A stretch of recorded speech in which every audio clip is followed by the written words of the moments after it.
Los niños si quieren ir con abrir mi sus esposa Biblias Gina, a 2 atrás Pedro del capítulo salón. 3.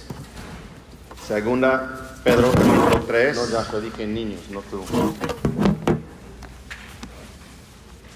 Vamos a estudiar, terminar el capítulo. La última vez, hace 2 semanas, leímos que estamos en los últimos días.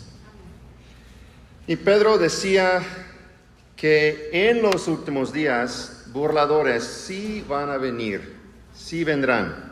No es una cuestión que tal vez, es que sí van a venir.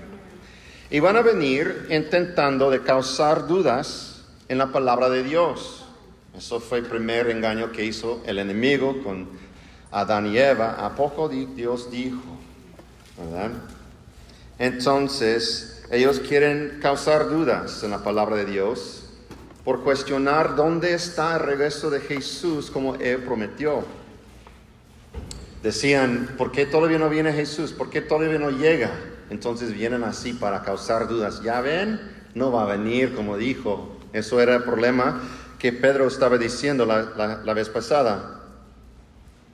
Vimos cómo Pedro consoló a sus lectores y a nosotros al mismo tiempo al señalar la confiabilidad de la palabra de Dios en 3 ejemplos. Primero, en la creación. Segundo, en el diluvio, y tercero, en la presencia o preservación de la tierra. Entonces, usando esos 3 ejemplos, podemos estar seguros en la palabra de Dios que cuando Él nos da una promesa, podemos confiar en ella. Pedro había corregido a los burladores al señalar que la palabra de Dios es poderosa, verdadera y confiable. Podemos confiar en ella, la palabra de Dios. Ahora Pedro se dirige a nosotros. Él le va a decir a la iglesia en nuestro primer versículo de hoy, al decir que no ignoren esto. Los burladores habían ignorado eso. No es decir que ellos no eran ignorantes de la palabra de Dios, lo que decía en sus promesas. Ignoraban. O sea, intencionalmente ignoraban la palabra de Dios. Entonces, Pedro ahora dice, ustedes no sean iguales como ellos. No ignoren esto, no ignoren la palabra de Dios. No cometan el mismo error que ellos. Asegúrense de prestar atención a lo siguiente. En nuestro texto de hoy, Pedro va a decir 3 cosas. Primero, Él nos va a dar una razón para la aparente tardanza de Dios. Parece su perspectiva de la gente que Dios se tarda en llegar, pero Él nos va a explicar por qué. En segundo lugar, Él va a describir cómo será el regreso del Señor. Una vez que dice sí va a regresar, ahora les digo cómo va a regresar. Y luego en tercer lugar, Él va a exhortar a vivir una vida piadosa. Una vez que sabemos todo esto, hay que vivir de una manera. Llama atención de cómo vivir por Cristo. Leyendo las Escrituras, el Nuevo Testamento, me parece a mí que el regreso, la venida de Cristo, fue un tema de burla en la iglesia primitiva. O sea, los de afuera querían utilizar el regreso o la venida de Cristo como una manera de atacar a la iglesia, ¿verdad? Una de las áreas que los escépticos usarían para hacer fracasar la fe de la iglesia. Eso es lo que era.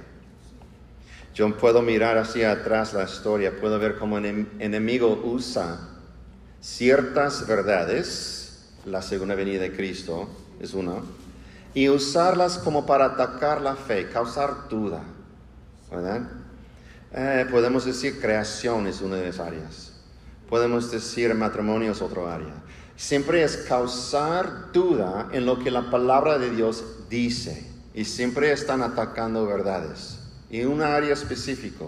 Y digo eso porque una vez si ellos pueden causar duda en nosotros, eso será como un gancho para atrapar el resto a nuestras vidas, ¿verdad? Si puedo causar que dudes en un área de esto, Entonces es como un gancho decir nada de esto ya.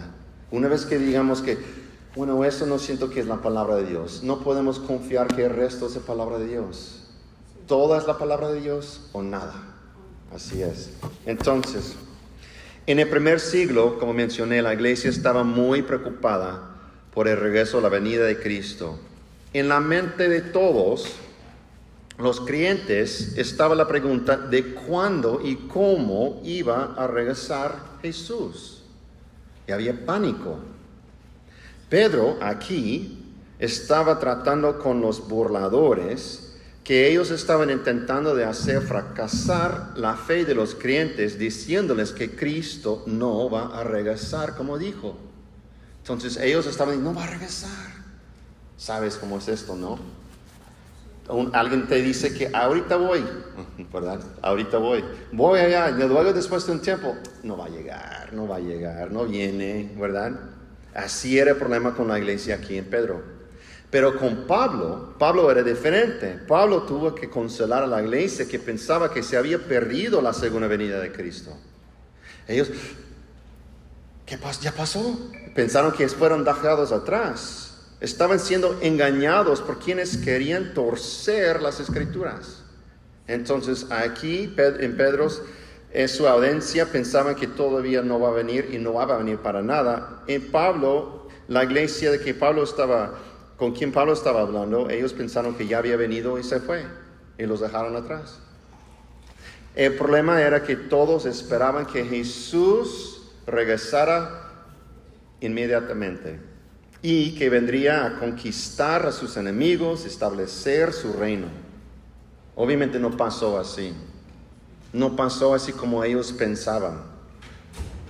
Y por supuesto, ¿qué sucede cuando nuestras expectativas no se cumplen? ¿Qué pasa cuando eso pasa? Entran dudas, entran frustración, a veces el pánico, ¿verdad? Y eso es lo que estaba pasando. Entonces, Pedro va a explicar por qué se tarda Dios. ¿Por qué se tarda Dios? Versículo 8 y 9 de capítulo 3. Pero, amados, no ignoren esto, que para el Señor un día es como 1000 años y 1000 años como un día. El Señor no se tarda en cumplir su promesa, según algunos entienden la tardanza, sino que es paciente para con ustedes, no queriendo que nadie perezca, sino que todos vengan al arrepentimiento.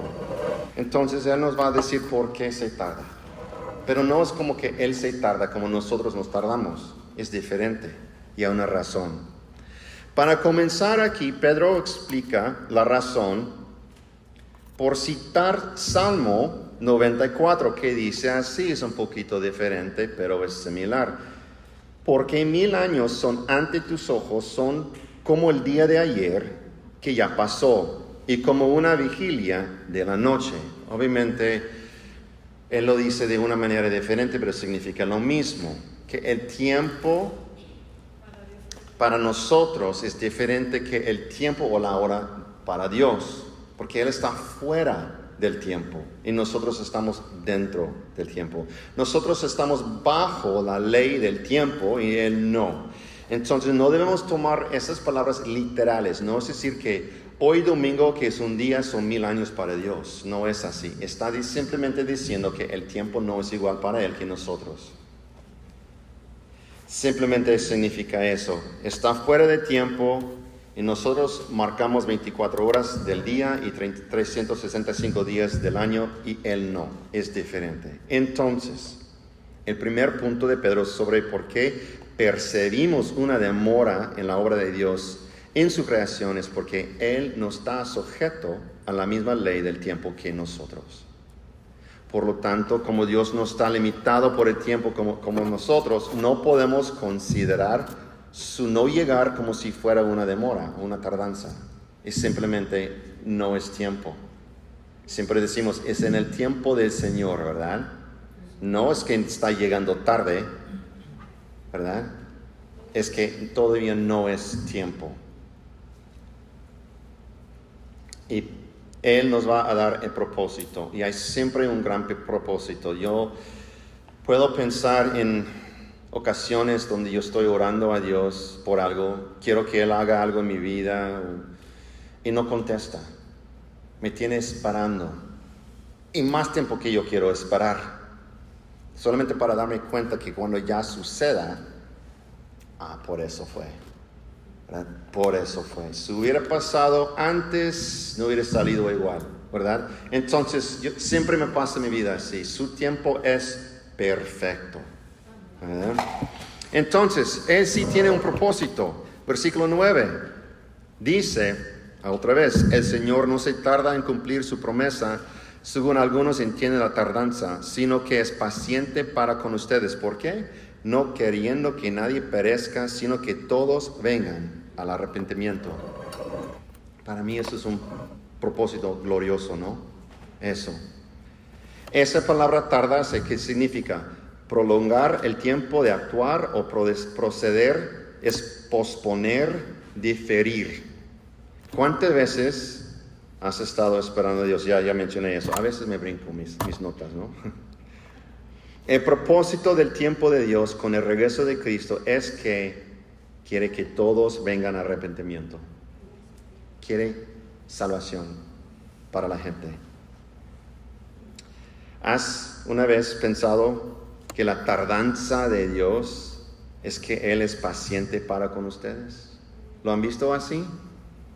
¿Como paciencia? Si soy honesto, yo no. No soy paciente. Y como dicen, la oración más peligrosa es pedirle a Dios más paciencia, porque te va a llevar pruebas para eso. Esta no es la primera vez que Dios se tardó. Y me imagino que Pedro lo tiene en su mente, lo toma en cuenta cuando está escribiendo esta carta, cuando él fue con Lázaro. Él estuvo ahí con Jesús y con Lázaro. Y si se acuerdan la historia, lo vamos a leer, que al escuchar que su amigo querido estaba enfermo, Lázaro, se tardó 2 días en ir con él. Y no puedo imaginar eso, escuchar tu amigo está enfermo, parece que se va a morir. Espérame, no puedo imaginar eso, pero había un propósito, vamos a leerlo.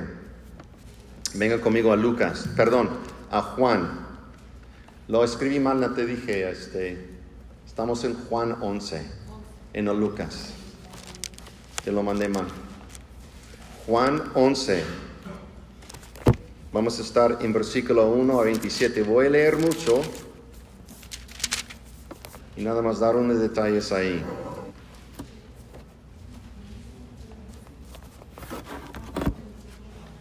Juan 11, Mateo, Marcos, Lucas, Juan.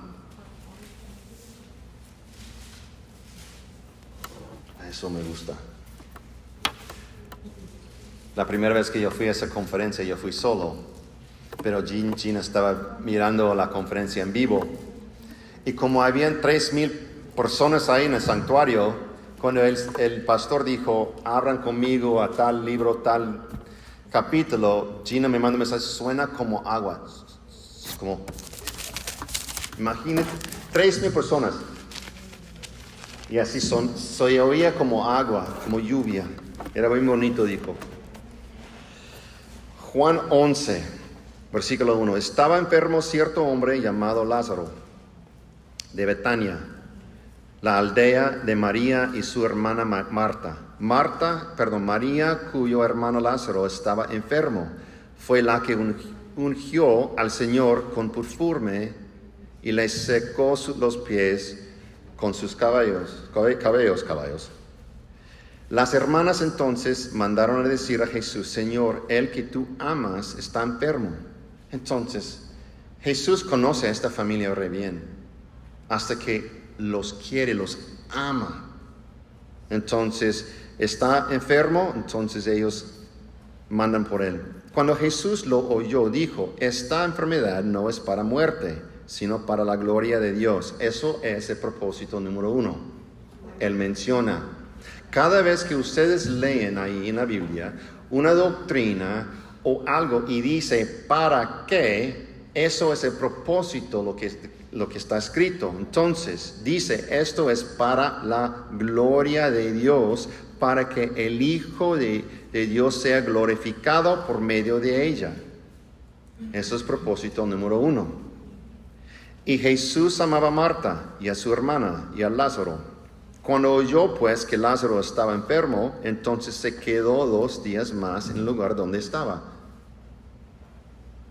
Eso es si yo estuviera ahí, vas a esperar 2 días. Ahora, no menciona nada acerca de lo que los discípulos decían, pero eran seres humanos, ¿verdad? Y puedo imaginar, ¿no vas a ir? ¿No acabas de escuchar bien? Está enfermo, está a punto de morir. ¿Qué haces? Me imagino. Y si no estuvieran diciéndole eso directamente a él, me imagino que estaban pensando o hablando entre ellos, ¿no? ¿Por qué no se va? ¿Qué hacemos aquí 2 días más? Pero él tenía un propósito. Ya leímos uno. Luego, después de esto, dijo a sus discípulos, vamos de nuevo a Judea. Los discípulos le dijeron, Rabí, hace poco que los judíos te querían matar. Y vas allá otra vez. Jesús respondió, ¿no hay 2 horas en el día? 12 horas en el día. Si alguien anda de día no tropieza, porque ve la luz de este mundo. Pero si alguien anda de noche, tropieza, porque la luz no está en él. Dijo esto y después añadió, nuestro amigo Lázaro se ha dormido, pero voy a despertarlo. Los discípulos entonces le dijeron, Señor, se ha dormido, se recuperará. Jesús había hablado de la muerte de Lázaro, pero ellos creyeron que hablaba literalmente del sueño. Entonces Jesús por eso les dijo claramente, Lázaro ha muerto, y por causa de ustedes me alegro de no haber estado ahí para que crean. Eso es propósito número 2. El milagro que Él va a hacer en Lázaro era para la gloria de Él, la gloria de Dios, y para que crean. Tomás, llamando el Dídimo, dijo entonces a sus condiscípulos, vamos nosotros también para morir con él. Ellos nunca entendían. Luego llegó, pues Jesús se halló y ya hacía 4 días que Lázaro estaba en el sepulcro. Betania estaba cerca de Jerusalén, como a 3 kilómetros.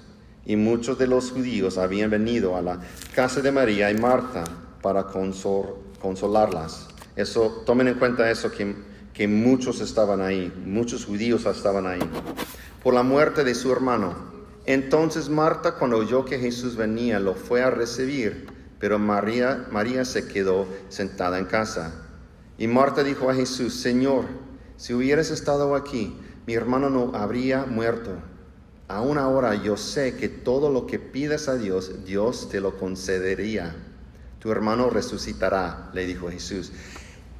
Ella dice, solo si estuvieras aquí, no hubiera muerto, ¿verdad?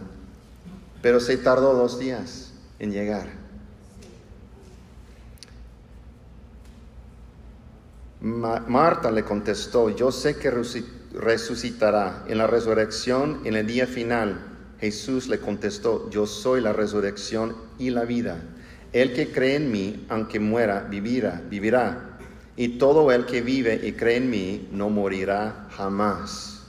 ¿Crees esto? Ella le dijo, sí, Señor, yo he creído que tú eres el Cristo, el Hijo de Dios. O sea, el que viene al mundo. Habiendo dicho esto, Marta se fue y llamó a su hermana María, diciéndole en secreto, el maestro está aquí y te llama.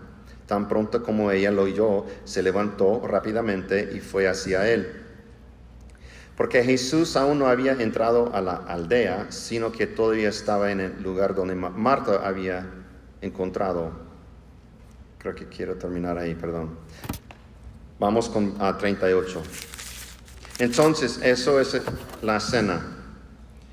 Estaba enfermo Lázaro, Jesús escucha, se tarda 2 días en llegar. Propósito número 1, para la gloria de Dios. Propósito número 2, para que crean. ¿verdad?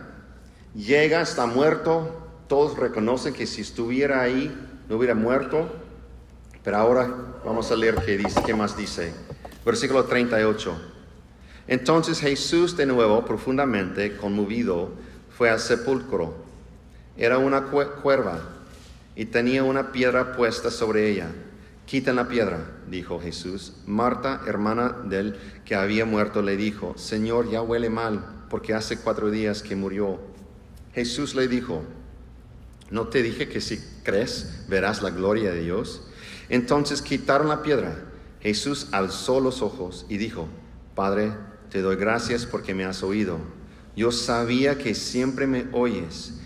Escuchen esto, pero lo dije por causa de la multitud, esos judíos que estaban ahí, que me rodea, para que crean que tú me has enviado. Primero era para que crean los discípulos. Ahora esa multitud que estuvo ahí también con Marta y María, para que ellos crean que Dios había enviado a Cristo. Habiendo dicho esto, gritó con fuerte voz, Lázaro, sal fuera. Y el que había muerto salió, los pies y las manos atados con vendas, y el rostro envuelto en su sudario. Jesús les dijo, desátenlo y déjenlo ir. Ahora versículo 45. Por esto muchos de los judíos, los que estaban con Marta y María, que habían venido a ver a María y vieron a lo que Jesús había hecho, creyeron en él. La promesa cumplida. Eso fue el propósito del milagro de Lázaro, para la gloria de Dios y salvación. Amén. Entonces hay un gran propósito siempre. Cuando parece que Dios se tarda en nuestras vidas, cuando parece que ¿por qué no me contestas? ¿Por qué no me respondes? ¿Por qué no lo haces? Hay que confiar que hay una promesa, hay un propósito grande en eso. No puedo imaginarme, Marta y María vieron que su hermano se murió, pero luego lo que pasó después, ¿verdad? Y eso es, al igual que con Lázaro, Pedro anima a sus lectores diciéndoles que hay un propósito mayor en la aparente tardanza de Cristo. Yo estoy esperando algo ahorita. Y a veces, si no me cuido, me pongo bien ansioso. La verdad, yo he dicho a Dios, ¿por qué no todavía? Estaba en esa oración de esa niña, ¿no? ¿Por qué no sucede? Parece que estamos dando vueltas con Dios, así de vuelta, un paso para adelante y 10 para atrás. Y me enojo, me frustro, pero tengo que confiar que hay un propósito. Hay algo que no lo permite ahora, porque tiene que ser después, por un gran propósito. Tengo que confiar en eso. Debemos confiar en el Señor. Y así como hubo un propósito mayor para que Jesús se tardara en llegar con Lázaro, debemos tener fe en que hay un propósito mayor para Él y en no regresar todavía con nosotros. Ahora, Pedro describe cómo será cuando Jesús regrese. Ya mencionó, si va a regresar, hay un propósito. Y ese propósito es ¿qué? Salvación. Porque imagínense si hubiera llegado hoy, si fuera a llegar hoy. ¿Qué significa eso? Todos nuestros queridos seres no serán salvos. Vecinos, amigos, ¿verdad? Nadie de ellos serían salvos. Entonces es mejor que se tarde. Porque cada día que pase hay otra oportunidad que ellos crean y reciban la gracia de Dios por medio de fe, que es la salvación. Entonces es importante. Yo quiero que venga. Yo estoy listo. Aún más con este cuerpo que se pone más viejo cada día. Tengo como 2 semanas que ya vuelvo a jugar fútbol y mi mente dice, corre, y mis piernas, no. Mi mente dice una cosa, mi cuerpo va para allá, se tira. Estoy listo para un nuevo cuerpo, ¿no? estoy listo. Pero yo tengo todavía familia, tengo amigos que yo quiero que conozcan a Cristo. Y yo quiero que también que estén conmigo en el cielo. Y si Él llega hoy, eso no va a pasar. Hay un gran propósito.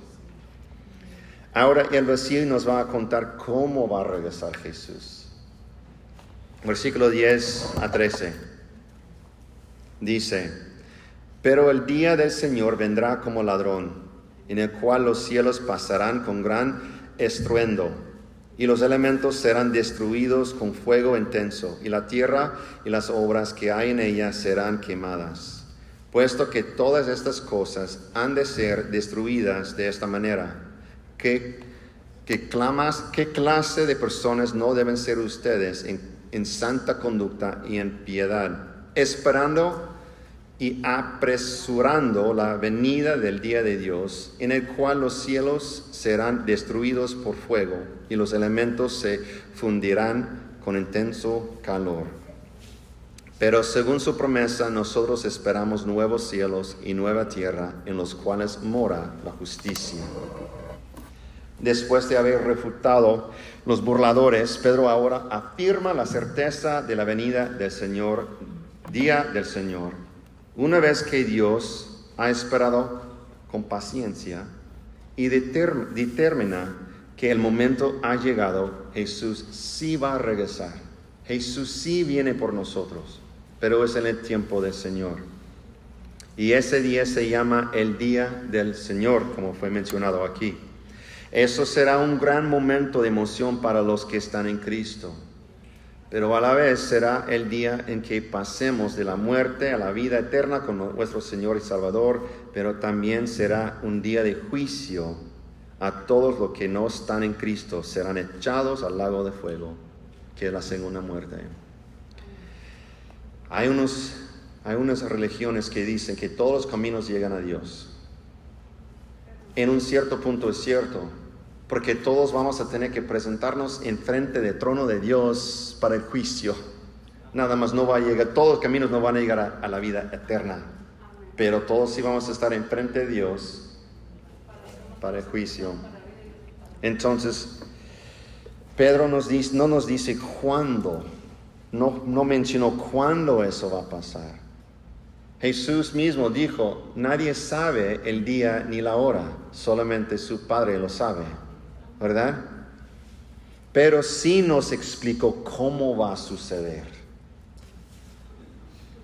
Dice aquí que va a venir como un ladrón. Hay unas Biblias que dicen el ladrón en la noche, ¿verdad? Algunas se dicen así: sin previo aviso será una sorpresa. Un ladrón no anuncia cuando va a llegar. Mañana te voy a robar tu casa. No anuncia nada. Y luego, ¿qué hace? Sí viene en la noche. Sí viene en la noche porque ¿qué pasa en la noche? Todo es oscuro, no se ve. Muchos están dormidos. Es una sorpresa. Entonces, así viene un ladrón, dice que así va a venir Cristo. Sí va a venir el día del Señor. Así en secreto, no va a haber anuncios, no lo van a poner ahí en mitotes de San Felipe, no van a poner nada. No, nada más de repente va a llegar. Entonces, va a ser en la oscuridad de la noche, donde no se ve. Jesús lo dice así, Mateo 24. Mateo 24. Versículo 29. Mateo 24, de 29 a 31. Pero inmediatamente después de la tribulación de esos días, el sol se oscurecerá, la luna no dará luz, las estrellas caerán del cielo y las potencias de los cielos serán sacudidas. Entonces aparecerá en el cielo la señal de Hijo del Hombre, y todas las tribus de la tierra harán duelo. Y verán al Hijo del Hombre que viene sobre las nubes del cielo con poder y gran gloria. Y Él enviará a sus ángeles con una gran trompeta y reunirán a sus escogidos de los cuatro vientos desde el extremo de los cielos hasta el otro. Y ahora es versículo 36 a 41. Pero de aquel día y hora nadie sabe, ni siquiera los ángeles del cielo, ni el Hijo, sino solo el Padre. Porque como en los días de Noé. Entonces nos va a explicar qué va a estar pasando antes de que llegue Cristo. Como en los días de Noé, así será la venida del Hijo del Hombre. Pues así como en aquellos días antes del diluvio, estaban comiendo y bebiendo y casándose y dándose a matrimonio, hasta el día en que Noé entró en el arca. ¿Cómo es? Nada más un día normal. Todo sucede como ha sucedido en el pasado. Nada cambia, todo es lo mismo. Entonces dice ahí, así estaba pasando hasta que Noé entró en el arca. Y no comprendiendo hasta que vino el diluvio y se los llevó a todos. Entonces dijeron, ahí fue Noé y su familia. ¿Y por qué hacen eso? Porque no habían visto lluvia. No había lluvia entonces. No sabían que venía. Me imagino que Noé pudo haber dicho, va a venir X. ¿Qué es X? ¿Qué es eso? ¿Qué es diluvio? ¿Qué es lluvia? El agua solamente conocemos por ese río. Y se meten, se cierra y de repente cae el agua. Y ya se dieron cuenta. Fue una sorpresa, como un ladrón en la noche, ¿no? Y así dice que va a suceder. Así dice que va a suceder. Así como Él vendrá. Ahora Pedro nos dice lo que sucederá después de su venida. Regresando a 2 Pedro, versículo 10. La segunda parte de 10 dice, en el cual los cielos pasarán con gran estruendo, y los elementos serán destruidos con fuego intenso, y la tierra y las obras que hay en ella serán quemadas. Y luego en versículo 12, la segunda parte, que en el cual los cielos serán destruidos por fuego, y los elementos se fundirán con intenso calor.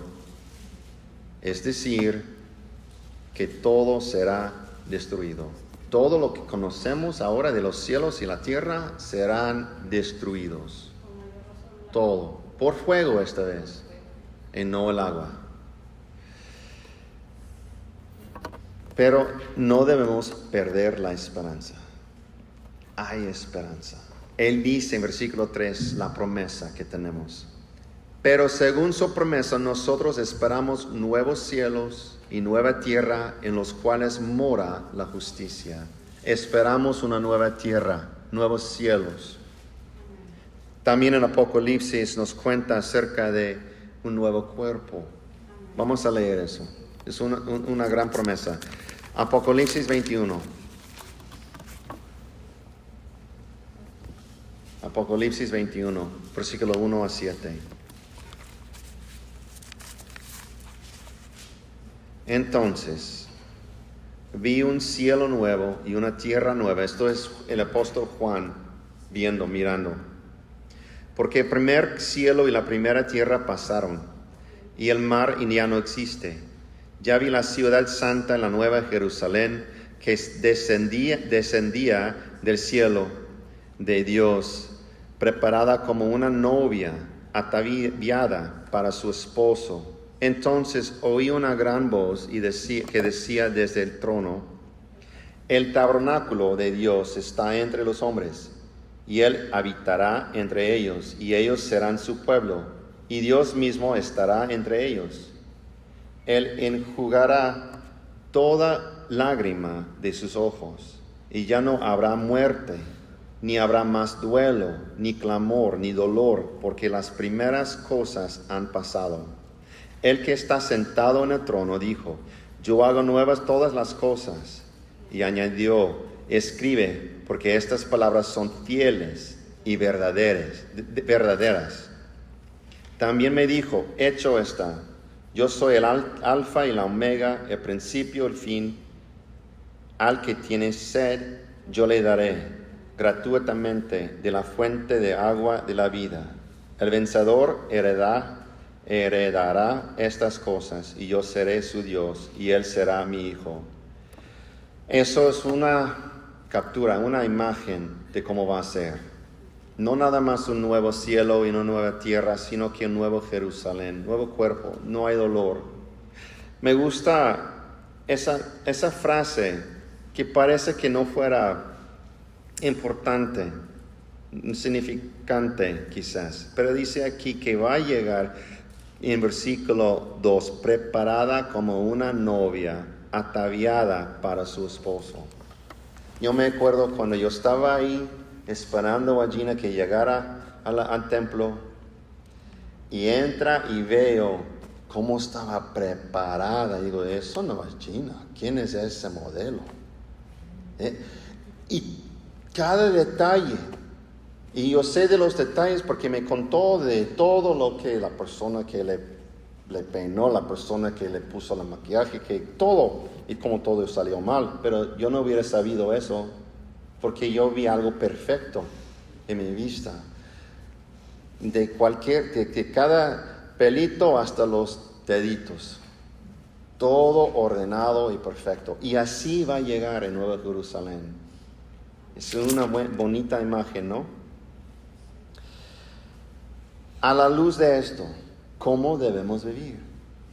Es una cosa recibir información, es otra cosa y ponerla en práctica, ¿verdad? Somos responsables con la información que tenemos. Todos que trabajan saben eso bien. Sus jefes le dicen algo y ¿ahora qué vas a hacer? Porque acabo de decirte algo, instrucción, información, ¿verdad? Incluso a los estudiantes aquí, los profes les dan información, tienen que hacer algo, tareas, exámenes. Entonces, a la luz de todo esto que acabamos de leer, ¿cómo debemos vivir? Pedro concluye su segunda carta exactamente con eso. Una exhortación de cómo debemos vivir a la luz de todo lo que acaba de mencionar. Versículo 11 dice: puesto que todas esas cosas han de ser destruidas de esta manera, ¿qué clase de personas no deben ser ustedes en santa conducta y en piedad? Santa conducta y piedad. A lo largo de la Biblia, la palabra santo conlleva el significado de separar, de estar separado, como el pueblo de Israel fue separado de los demás. Ser un pueblo distinto en el mundo. En el texto de hoy conlleva el significado de ser puro, sin pecado, recto. Entonces debemos tener una vida santa, una vida pura, sin pecado, recta. Y ciertamente podemos estar separados, únicos y distintos del mundo con una conducta santa. No vamos a parecernos como el mundo, ¿verdad? Vamos a ser santos, separados, únicos. La piedad significa tener reverencia y respeto, es decir, piedad hacia Dios. Hay preguntas. ¿Es Jesús tu Rey? ¿Es Jesús tu Señor? ¿Es Dios que te creó? Debemos tener reverencia por Él y vivir una vida de piedad hacia Él. Ese amor que Él nos mostró en todo debe de causarnos a vivir de una manera santa, piadosa hacia Él.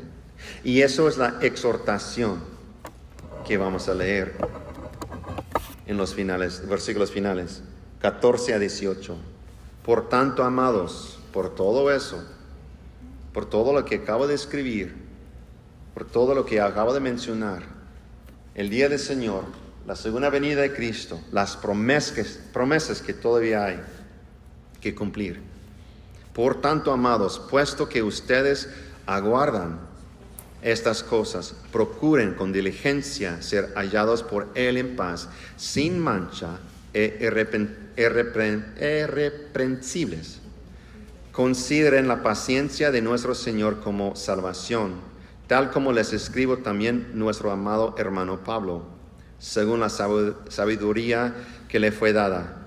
Asimismo, en todas sus cartas habla con ellas de esto, en las cuales hay algunas cosas difíciles de entender, que los ignorantes e inestables tuercen, como también tuercen el resto de las Escrituras para su propia perdición. Por tanto, amados, sabiendo esto de antemano, estén en guardia, no sea que arrastrados por el error de hombres libertinos, caigan de su firmeza. Antes bien crezcan en la gracia y conocimiento de nuestro Señor y Salvador Jesucristo. A Él sea la gloria ahora y hasta el día de la eternidad. Amén. Entonces, Pedro nos exhorta en 3 áreas. La primera es: procuren con diligencia ser hallados por Él en paz, sin mancha y irreprensibles. Y la segunda, estén en guardia. Y la tercera dice: crezcan en la gracia y el conocimiento de nuestro Señor y Salvador Jesucristo. Procurar, ¿qué significa? Creo que a veces es fácil olvidar que tenemos nuestro papel en santificación. ¿Saben la diferencia, verdad? Hay salvación que recibimos solamente medio la fe en Cristo, y luego hay santificación. Eso es como Él está conformándonos a la imagen de Dios, a Jesús. Santificación no es lo mismo que salvación. Pedro nos exhorta a esforzarnos por ser hallados sin mancha. Es decir, por Él es decir, a los ojos de Dios. Eso es, yo creo que la cosa. Para mí es muy fácil, para cualquiera, es muy fácil verme bien enfrente de ustedes, verme bien enfrente del público, verme bien enfrente de quien sea ahí en la calle. Pero cuando estoy solo, o pienso que estoy solo, ahí está Dios siempre mirándonos. Por eso dice, ser hallados sin mancha por Él. En la Biblia en inglés dice, en sus ojos, en su vista, y no la vista de la gente, solamente la gente, sino que también en su vista. Y eso es cuando es más difícil, porque cuando estamos a solos es cuando la mente empieza a correr, las tentaciones vienen, ¿verdad? Y pensamos, nadie me está mirando, ¿verdad? Pero Dios está mirando. Entonces, con toda diligencia hay que ser hallados por Él sin mancha. La salvación es un acto de gracia que se da solo por fe. No hay nada que podamos hacer para ganarla. Sin embargo, una vez que se nos da ese don de Dios, Él nos ordena que crezcamos en nuestra salvación, ¿verdad? Filipenses 2:12 dice así: ocúpense en su salvación con temor y temblor. Tenemos nuestra parte que hacer. Hay que hacer una obra. Hay que trabajar diligentemente en nuestra salvación con temor y temblor. Pero gracias a Dios, no estamos solos en esta tarea. No estamos solos.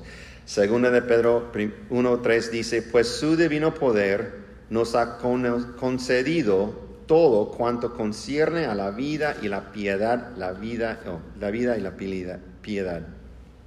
Estos 2 versículos son la clave para vivir una vida santa y piadosa. Tenemos nuestra parte, hay que ocuparnos en nuestra salvación con temor y temblor. Y Dios dice: yo te voy a apoyar, yo te voy a ayudar con mi divino poder. Hay una advertencia que quiero mencionar aquí. Hay 2 trampas en las cuales que podemos caer. La primera es que a veces intentamos de hacer todo solo, hacer las cosas por nuestra propia cuenta. Tomamos escrituras así o versículos así que dicen: ocúpense de tu salvación, o procuren con toda diligencia, al pie de la letra. y agarramos el toro por los cuernos y avanzamos solos. Ay, yo puedo. Yo puedo. Hay un par de peligros ahí. Sin duda, te agotarás. Sin duda. Y si intentas de ocuparte de tu salvación por tu propia cuenta, te estrellarás. Eso es. La segunda es corres el riesgo de convertirte en un legalista hipócrita. Al igual que los fariseos, te avanzarás de lo maravillosa que es tu vida. Vas a decir, yo soy tan bueno, yo soy mejor que ellos. ¿Verdad? Porque si estamos haciendo todo en nuestra propia cuenta, en la carne, nos vamos a llenar con orgullo, diciendo que soy mejor que ellos. Y eso nunca es bueno. Eso es su trampa número 1. Intentar de hacer todo con nuestras propias fuerzas. La segunda trampa es exactamente lo contrario. Uno no asume ninguna responsabilidad personal ni hace ningún esfuerzo por hacer lo que Dios te ha llamado a hacer. Esta es la persona que tomará otros versículos literalmente y decir dichos así: Dios está en control, Dios tiene control. Échalo todo a los pies de Cristo. Son verdades, son principios verdaderos, pero en práctica, lo que hacemos es dejamos todo, ya no hacemos nada, nos sentamos ahí en la silla. Ok, Dios, yo te espero. Cuando Dios dice, no, ya te mandé a hacer cosas, échate ganas. El error de no estar tanto en el principio sino en práctica. Como dije, Dios tiene control. La Biblia está llena de exhortaciones para que asumamos la responsabilidad personal en nuestro camino con Cristo, en pruebas, en tribulaciones. Él siempre nos manda a hacer algo. En cuanto a la santificación y las obras a las que hemos sido llamados, yo no encuentro ningún versículo en el que vea a Dios decirnos, déjalo ir, mi hijo, yo me encargo de esto. Yo no veo eso. Lo que yo sí veo es, hijo, así es como lo manejas, sigue adelante y yo te respaldo. ¿Verdad? El problema de renunciar a nuestra responsabilidad es esto. 1. Estamos siendo desobedientes a Dios. Dios te manda a hacer algo, tú dices, toma control. No, pero ya te mandé a hacer algo, ¿verdad? Y 2, si no tomamos acción en las áreas a las que Dios nos llama, podemos estancarnos o peor, retroceder, ¿verdad? Si no estamos avanzando, ¿estamos qué? Exacto. No caigamos en ninguna de esas trampas. Hay que procurar con diligencia, como Dios nos llama a hacer, sabiendo que tenemos a su divino poder, que nos ha concedido todo en cuanto concierne a la vida y la piedad. Y por tanto, Pedro dice, estén en guardia. Eso es punto número 2, que estemos en guardia. Ustedes lo saben y deben tomar grandes precauciones para no ser arrastrados. Estar en guardia significa guardarse de algo, lleva consigo la idea de que debemos estar en constantemente guardia. Yo me acuerdo que cuando yo estaba en la militar, yo estaba en la guardia en muchas situaciones diferentes. Mi hermano Ezequiel lo sabe bien también. La guardia más difícil para mí fue en la medianoche, en el barco, en el océano, porque primero era la medianoche, de la medianoche hasta las 4 de la mañana, no había visto la tierra por días. Ahí están las estrellas, así, todo está calladito, nada más escuchas el agua, y me dormía. Era difícil guardar, era difícil estar en guardia. Esto puede pasar en nuestras vidas si no nos mantenemos alerta. Yo tenía que hacerme cosas para mantenerme alerta y tenemos que hacer lo mismo. Porque la rutina de nuestros días a veces es mundana, es como, es lo mismo, ¿no? Y nos duerme. Las rutinas, junta con la tranquilidad de la noche, mientras esperamos el regreso de nuestro Señor, pueden hacer que nos tomemos desprevenidos. ¿Cuál es la solución? Él nos dice que debemos crecer en la gracia y en el conocimiento de nuestro Señor y Salvador Jesucristo. Debemos crecer. Esto tiene que ver con los rasgos de carácter cristiano. La palabra de Dios dice que fuimos salvos por gracia, pero la gracia no termina allí. La gracia no termina en salvación solamente. También debemos ser fortalecidos por la gracia. La gracia de Dios puede permitirnos soportar el sufrimiento. Su gracia también nos ayuda a dar cuando dar es difícil y a cantar cuando cantar es difícil. Nuestro Dios es el Dios de toda gracia, que da gracia a los humildes. También somos administradores de la multiforme gracia de Dios. Y hay gracia para cada situación y cada desafío de la vida. Si quieren hacer una tarea, busquen en la palabra, en el Nuevo Testamento, cada vez que dice gracia. Y no se refiere solamente a la salvación, se refiere a muchas cosas más. Podemos recibir su gracia. Gracia sobre gracia, como dice. Pedro dice que también debemos crecer en conocimiento. Al estudiar la palabra de Dios, aprendemos sobre los diversos aspectos de la gracia que están disponibles para nosotros como hijos de Dios. Todos sabemos mucho más de la Biblia de lo que realmente vivimos, ¿es cierto o no? ¿Quién conoce más de la palabra que vive? Pues yo. Si soy sincero, hay mucho más que yo sé que debo hacer y no hago. O cosas que no debo hacer y las hago. El conocimiento sin la gracia es un arma terrible. Y la gracia sin el conocimiento puede ser muy superficial, ¿verdad? La verdad, podemos decir la verdad en vez de conocimiento. Jesús vino lleno de y verdad. Él llegó a la tierra lleno de gracia y lleno de verdad. No era mitad y mitad, no era una porción y porción, era completamente lleno de gracia y completamente lleno de la verdad. Eso es la clave. Pero cuando ordenamos la gracia y el conocimiento, tenemos una herramienta maravillosa para edificar nuestras vidas y para edificar a la iglesia. Si llegamos con pura verdad, vamos a ser fariseos. Si llegamos con pura gracia, vamos a ser como liberales, como dicen. Pero nota que tenemos el desafío de crecer, no solamente en el conocimiento de la Biblia, sino también en el conocimiento de nuestro Señor y Salvador Jesucristo.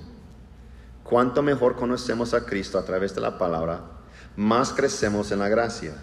Cuanto más crecemos en la gracia, mejor entendemos la palabra de Dios. Así es, ¿no? Al leer esta carta de Pedro, no podemos evitar ver la urgencia de su mensaje. Los apóstates, los burladores, están aquí y trabajan activamente para destruir. Tienen a los creyentes inmaduros como su blanco. No sean inmaduros. No quiere ser un blanco para ellos. Debemos estar en guardia, creciendo y glorificando al Señor en todo lo que hacemos, aprovechando al máximo cada oportunidad para ganar a los perdidos y fortalecer a los salvos. Y para terminar, nada más quiero leer la última oración.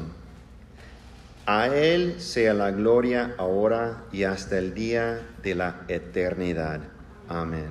Gracias, Señor, por esta carta que nos enseña mucho, no solamente de cosas que tenemos que tomar en cuenta, Señor, que va a haber gente que nos va a intentar de destruir nuestra fe, fracasar nuestra fe, causar dudas en tu palabra o una falta de confianza en tus promesas, Señor.